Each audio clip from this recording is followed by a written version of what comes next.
Bonjour Anseno, merci beaucoup d'avoir accepté notre invitation. Avec plaisir. Pour parler de cyberharcèlement misogyne, un sujet que tu maîtrises malheureusement plutôt bien. Oui, plutôt pas mal. Fait les frais, puisque tu es journaliste, freelance, mais tu as été aussi beaucoup connue par rapport à la RTBF, mais pas que.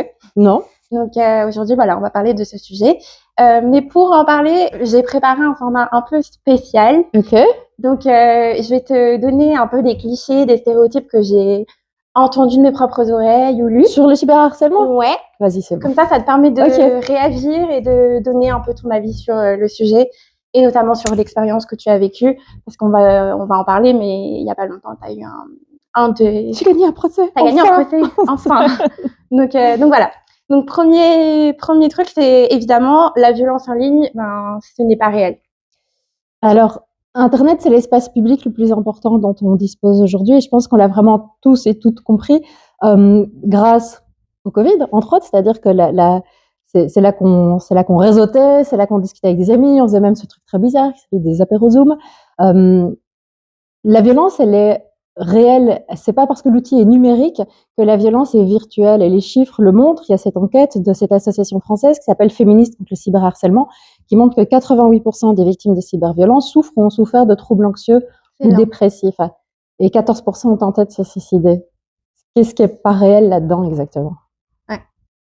C'est énorme. Et surtout, les personnes ont tendance à penser que c'est en ligne, c'est un écran, donc ce n'est pas la vraie vie, mais c'est important de rappeler les conséquences. Et d'ailleurs, tu as sorti un livre, Cyberharcelé, 10 étapes pour lutter et le comprendre, et aussi un documentaire. Avec #CellPute. Myriam Leroy. C'était un moyen pour toi un peu un thérapeutique? La démarche qu'on a eue, Myriam et moi, quand on a voulu faire ce documentaire, c'était pas du tout une démarche thérapeutique. On voulait pas se soigner avec le documentaire, mais on remarquait que les médias avaient tendance à traiter de manière vraiment inadéquate ce genre de sujet, comme des faits divers qui seraient la faute à personne et qui n'auraient rien sans lecture systémique, ou alors dans la rubrique People, genre tel journaliste ou telle starlette a vécu une vague de violence, elle a perdu des fans.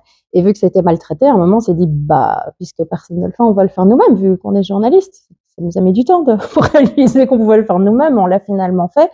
Et le but, à la base, c'était parler aux femmes qui sont victimes de cyberviolence ou témoins de cyberviolence. Parce qu'en fait, les témoins sont aussi des victimes collatérales.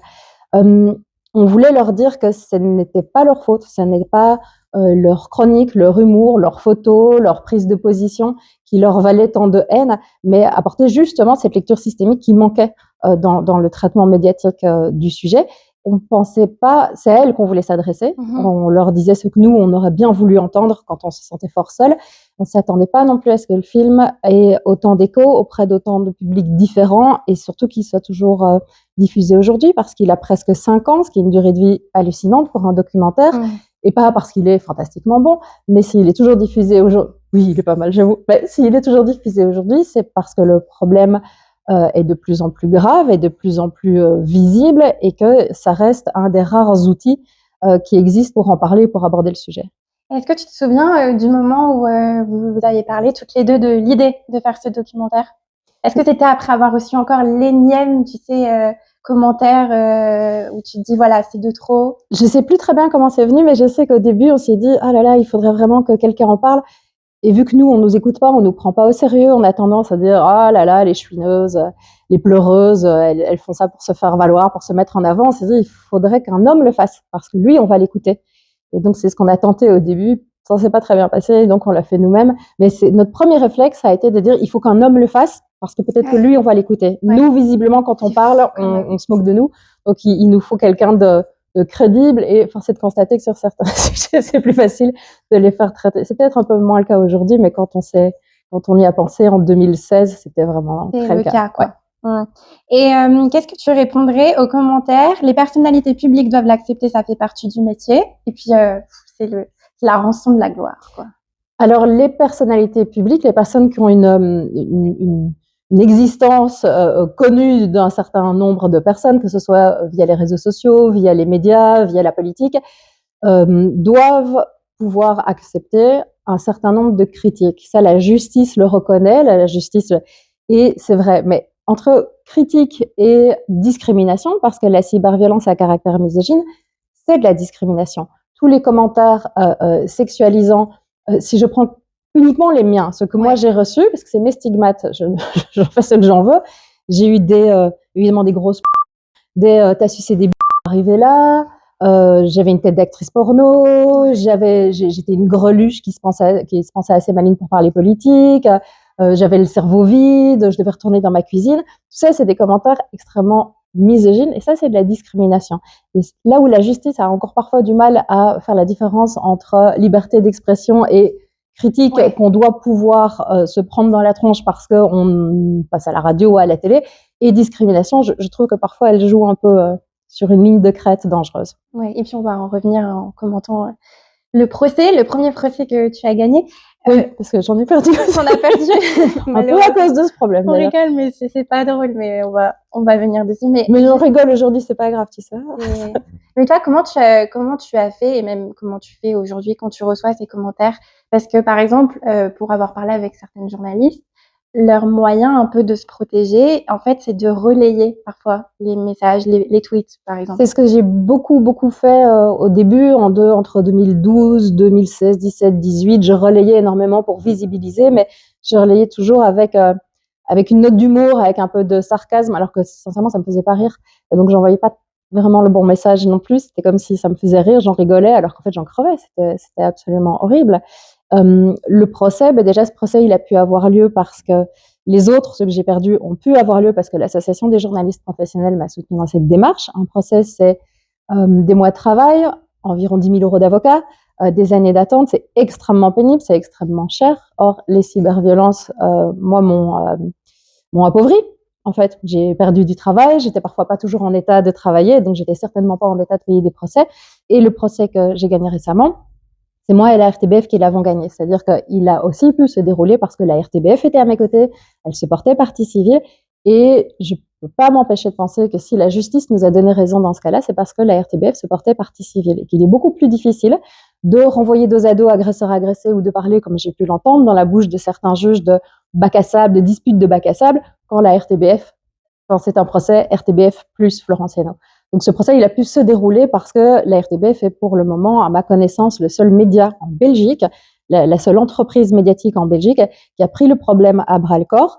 Il y a une procédure, il y a un service juridique, il y a des avocats, dont Maître Audrey Adam, qui est excellente, qui a travaillé sur ce dossier, qui travaille sur les dossiers cyberharcèlement des journalistes et des présentateurs, présentatrices. Et surtout, la RTBF se mouille parce qu'elle a aussi compris qu'elle y perdait quelque chose. Quand les personnes qui parlent en son nom, qui sont payées pour parler et pour la représenter, sont violentées, ça a un effet en fait sur la représentativité des femmes à l'antenne, sur les sujets que les femmes sont enclines à traiter ou veulent arrêter de traiter parce qu'elles savent que des violences vont s'en suivre. Donc voilà, ce procès, c'est la RTBF et moi qui l'avons gagné ensemble. C'est le 20 octobre dernier. Le jugement est tombé le 20 octobre, on en a été averti le 27 octobre. Oui. C'est dur ça. Et vous l'avez célébré? Moi, oui, je l'ai célébré. Et puis j'ai dormi une semaine. Ça fait la différence. Du coup, tu réponds un peu aux préjugés. C'est vrai, en fait. D'ailleurs, c'est une phrase que j'étais un peu volée de cette interview où tu disais la justice est un loisir de riche. Oui, au final. Oui, c'est un privilège. Je devrais changer loisir par privilège de riche, parce que c'est très long, ça prend beaucoup de temps et c'est extrêmement cher. Et aujourd'hui, en Belgique, la justice rechigne vraiment à donner, à juger, à trancher en faveur des victimes de cyberviolence, entre autres, d'après des magistrats qui travaillent dans le domaine, parce qu'elle apporte de l'appel d'air, comme si elle rendait alors j'aime pas dire la justice en fait, c'est des hommes et des femmes qui interprètent les lois, mais c'est pas la justice, il n'y a pas quelque chose d'immanent là-dedans. Les juges ont du mal à rendre des décisions positives, parfois par peur de faire appel d'air, comme si des centaines de milliers de victimes de cyberviolence allaient débarquer dans les tribunaux en disant « moi aussi je veux mon procès ». Or la justice est engorgée, on le sait. Et c'est complètement hors sol de penser ça, parce qu'on n'a pas le temps, souvent on n'a pas envie en fait. Ça veut dire qu'on traîne cette affaire pendant des années, avec très peu de chances que ça aboutisse. Donc personne n'a envie d'aller encombrer les tribunaux. Et donc, voilà, pour le moment, il y a souvent dans les procès que j'ai perdus et d'autres procès qui ont été perdus par des consoeurs, des confrères ou d'autres personnes que je connais, c'est cette manière de renvoyer dos à dos, agresseurs et agressés, en disant, voilà, ce sont des gens des internets qui se disputent dans leur bac à sable, on ne veut rien savoir, ce qui était peut-être audible en 2000, je sais pas moi, 5-6, mais pas en 2025. Ouais. Est-ce qu'il y a un profil qui ressort parmi les harceleurs? Les Ou hommes. les hommes? Oui, Les mais est-ce hommes. que c'est un peu le monsieur tout le monde? Oui, après ça dépend un peu. Alors, les hommes, ça c'est important, c'est que ce que montrent les études internationales, c'est que 85% des victimes de cyberviolence sont des femmes et 86% des auteurs sont des hommes, ce qui est quand même pas rien. Et ce profil, on a du mal, du moins en français, à mettre des mots dessus. On va dire par exemple en anglais gender-based violence ou en espagnol la violencia machista. En français, on dit les violences faites aux femmes, comme si elles venaient de nulle part. Or, il n'y a pas de lecture possible de ce phénomène sans chausser ses lunettes de genre. Ce sont massivement des hommes qui attaquent massivement des femmes. Alors, dans les profils, moi, j'ai vraiment des monsieur tout le monde. J'ai j'ai un ancien collègue de mon père qui est prof d'UNIF, qui était prof d'UNIF. J'ai des avocats, j'ai des policiers, j'ai des écrivains, j'ai après d'autres, par exemple, je pense à une témoin qui apparaît dans notre documentaire qui s'appelle Manonolita, qui est streameuse. Elle a évidemment des profils beaucoup plus jeunes parce que les vieux profs d'UNIF retraités vont pas sur Twitch insulter les. Donc ça dépend un peu des plateformes et des messages pour lesquels, enfin, qui chiffonnent les personnes, les types en face qui vont venir vous attaquer. C'est vrai que je m'exprime beaucoup sur des sujets ayant trait à l'égalité. En fait, j'essaye de porter des messages émancipateurs et qui vient m'attaquer? Les personnes que ça chiffonne et ce qu'on pourrait finalement appeler des militants de l'ordre établi, des gens qui n'ont absolument aucun intérêt à ce que ça change et qui voudraient bien que les choses restent comme elles sont aujourd'hui. Et tu as dit le collègue de ton père? Oui, un ancien collègue de mon père. Et est-ce que tu as eu l'opportunité de voir cette personne, de la confronter, ou ton père peut-être? Non, parce qu'ils sont tous retraités, mais je pense que depuis, il a appris et je trouve ça absolument. J'aurais bien aimé être une petite souris le jour où il s'est dit l'honorable professeur Hainaut, la fille que je traite de pute islamiste. Donc, mais ce sont vraiment des gens. On a tendance à caricaturer les agresseurs d'internet en trolls, en pauvres types frustrés. Qui n'a rien d'autre à faire. Qui n'a rien d'autre à faire et surtout qui ne porte pas de projet politique. Ouais. Et ça, c'est complètement faux. Porter un projet politique, ça ne veut pas dire se réunir je sais pas, à 20 avec des tableaux Excel et des cibles à attaquer, ce qui existe aussi. Hein. Il y a toute une partie de la violence sur Internet qui est très organisée, très politisée, avec des cibles bien définies, mais ces gens qui nous insultent portent en eux un projet politique. Et le projet, c'est nous faire taire, qu'on se fasse toute petite, qu'on soit humilié. Alors, pas seulement nous, les cibles, mais aussi les femmes qui l'observent. Parce que c'est ce qu'on appelle le taux de prévalence des cyberviolences. On estime que 85% des femmes présentes sur Internet sont touchées par la cyberviolence. Ça ne veut pas dire que 85% des femmes présentes sur Internet sont victimes de cyberviolence, mais quand on cumule les cibles, les personnes qui sont proches d'une cible et les femmes qui observent, on arrive à un taux de 85%. Et c'est vraiment important à comprendre parce que de la même manière que des insultes racistes, antisémites et grossophobes ne vont pas seulement heurter la personne à qui elles sont destinées, mais tout le climat de misogynie qui se déroule via Internet touche toutes les femmes. Et le message, c'est vraiment, est-ce que vous avez envie d'être la prochaine? Florence Hainaut, Myriam Leroy, Nadia Dam, est-ce que vous avez vraiment envie d'être la prochaine? Alors faites-vous petite, arrêtez de parler de certains sujets, sinon il va vous arriver exactement la même chose. Et ça fonctionne, hélas, très bien. Et que dirais-tu aux gens qui likent les posts? Qu'en fait, ils participent à de la cyberviolence, on ne se rend pas toujours compte.